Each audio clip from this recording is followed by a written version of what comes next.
పిత పుత్ర పవిత్రాత్మ నామమున ఆమేన్. పునీత స్కాట్లాండ్ మార్గరీతమ్మ రాణి మరియు స్కాట్లాండ్ పాలకా పునీతరాలు క్రీస్తు శకం 1046 నుండి 1093 సంవత్సరం మధ్య కాలంలో ఇంగ్లాండ్ రాజైన ఎడ్మండ్ కుమారుడు ఎడ్వర్డ్ వీరు దేశ బహిష్కరితులైనారు. కాగా యువరాజు ఎడ్వర్డ్ జర్మనీ యువరాణి అయిన అగతమ్మను పెండ్లాడారు.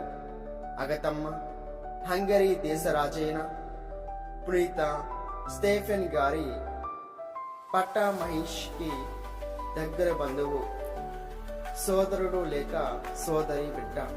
అయితే ఎడ్వర్డ్ అగతమ్మల ముద్దల బిడ్డగా పునీత మార్గరీతమ్మ గారు క్రీస్తు శకం 1046 సంవత్సరంలో హంగరీ దేశంలో రాజభవంతిలో జన్మించింది.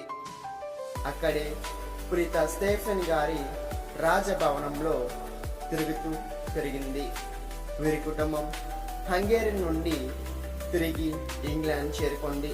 కానీ క్రీస్తు శకం 1066లో అస్టెన్స్ యుద్ధంలో శత్రు రాజులను విజయం సాధించడంతో వీరి రాజకుటుంబం తిరిగి పారిపోవాల్సి వచ్చింది. ఆ సమయంలో స్కాట్లాండ్లోని 3వ మల్కం రాజు ఆ రాజకుటుంబానికి ఆశ్రయం కల్పించాడు. క్రీస్తు శకం 1070 సంవత్సరంలో 24 సంవత్సరాల ప్రాయంలో యువ మార్గరీతమ్మ గారు స్కాట్లాండ్ రాజైన 3వ మల్కన్నే వివాహమాడారు. 6 కుమారులు 2 కుమార్తెలు కలిగారు. మార్గరీతమ్మ గారు తన భర్త పట్ల అధిక ప్రభావం చూపించారు. భర్త కోపతాపాలకు లోను కాకుండా పని ఆలోచనకు ప్రేరణనిచ్చేవారు. ఆయమ్మ మాతృక వల్ల రాజు సత్పరీక పాలికలు పేరు సాధించుకున్నారు. అదే విధానంలో రాణి మార్గరీతమ్మ గారి పండ వారి కొత్త దేశం స్కాట్లాండ్ కూడా పడింది. సత్య వేదాన్ని సద్విద్య ప్రజలకు బాగా అందింపడంలో తేలికగారు. ఉత్తమ సంస్కృతి దాతృత్వ కార్యక్రమాల్ని ప్రజలకు అందేలా చేయగలిగారు. ఆయమ్మ సూచనల మేరకు అనేక దేవాలయాల్ని నిర్మింపజేసింది. రాణి మార్గరీతమ్మ గారు తమకు వలె తమ పిల్లల్ని కూడా విశ్వాసంలోను ప్రేమలోను క్రమశిక్షణలోను పెంచారు. రాబోయే రాజులు రాణీలకు ఆ పిల్లలలో తల్లి సుగుణాలైన పట్టుదల, ప్రార్థన, పేదల పట్ల ఆదరణ లక్షణాలు పెంపొందింపసాగాయి. తల్లి వారసత్వమైన ఆధ్యాత్మిక సంపదలు వారికి సమకూరాయి. ఆయమ్మ తమ పిల్లలకు ఒకనాడైనా పాప సంకీర్తనకు లొంగిపోనీయకుండా 1000 పర్యాయాలైనా మరణించాలి. అతి పవిత్ర త్రియేక దేవుణ్ణి గౌరవించి పూజించాలి. దేవుని తల్లి కన్య మరియమ్మ గారి పట్ల గౌరవ మర్యాదలు ప్రదర్శించాలి. పేదల పట్ల ఆదరణ కలిగి దిక్కులేని వారి సంరక్షణకు, వారి అవసరాలు తీర్చడానికి దాన ధర్మ స్వభావం ప్రదర్శించాలి. దుర్భాషణకు ద్వేషించాలి. ఆత్మ అపరిశుభ్రతను అసహించుకోవాలి. మచ్చలేని జీవితం గడిపే మనుషులతో సంభాషించాలి. వారి తీర్పుల్ని సలహాల్ని పాటించాలి.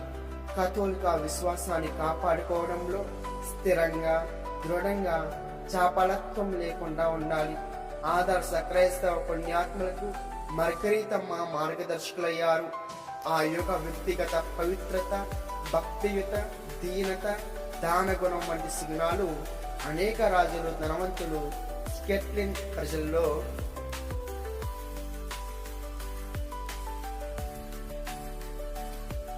క్రైస్తవ విలువలు, సంస్కృతి వికాసం, అభివృద్ధి గీటురాయ్యాయి.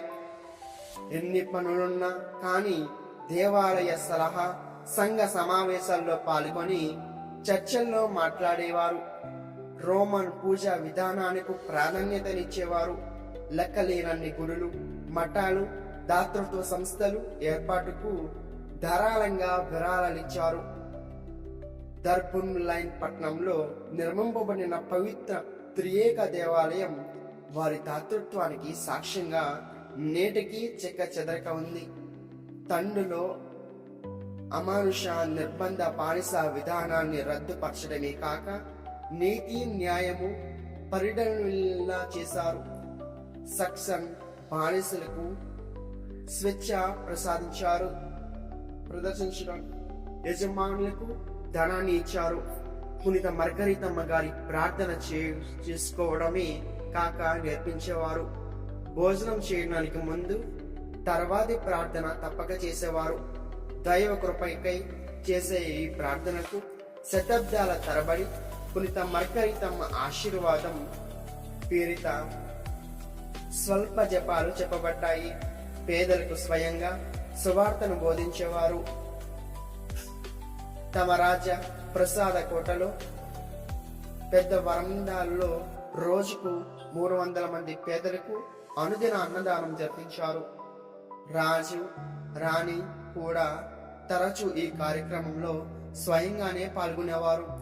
వీరికి కలిగిన 8 మంది పిల్లల్ని 2 కుమారులను గురువులయ్యారు, దైవింకితులను చేశారు. 3 రాజులైన దేశాన్ని తెలివిగా సుభిక్షంగా పరిపాలించారు.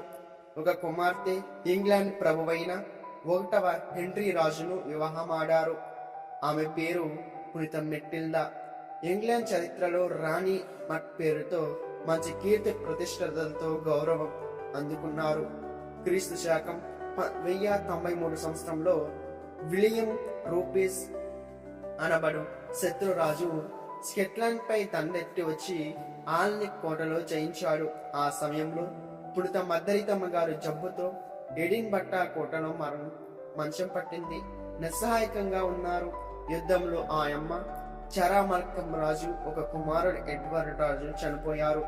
మరో 4 రోజుల తర్వాత పునీత మార్గరితమ్మ క్రీస్తు శకం 1093 సంవత్సరం నవంబర్ 16న దీర్ఘ నిద్రలో ఉపక్రమించి పరలోక రాజ్యం చేరుకున్నారు. క్రీస్తు శకం 1250లో సెయింట్ గారిచే వారికి పునీత పట్ట ప్రదానం చేయబడినగా 1673వ సంవత్సరంలో 100వ సెయింట్ పోపు గారిచే స్కాట్లాండ్ దేశ పాలన పునీతురాలుగా నియమింపబడ్డారు.